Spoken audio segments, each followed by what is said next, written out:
Hey guys, Josh Palmer from Boss Agriculture. We're just here at our Henty Field Day site alongside our new 6 metre trailing ripper folding. This machine folds to just under 3.5 metres, fitted with 3-tonne breakout cylinders on half-metre spacing. This machine also has a set of gauge wheels at the front and a hydraulic crumble roller at the rear. All right guys, just here with our 3-tonne hydraulic breakout ripper tine assembly. So it mounts to an 8-inch RHS toolbar mount, fitted with a 3-tonne hydraulic breakout cylinder, all made in-house at Boss at Inverell. Then we have our ripper shank with about 390mm of replaceable parts with hard-faced ripper tine and shin guard.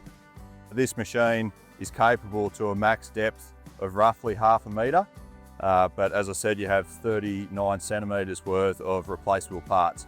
We can fit the seed tube as well on the back of this for high rates of fertiliser for deep ripping application. Also fitted to our 6 metre folding ripper, we have the hydraulic crumble roller on the back.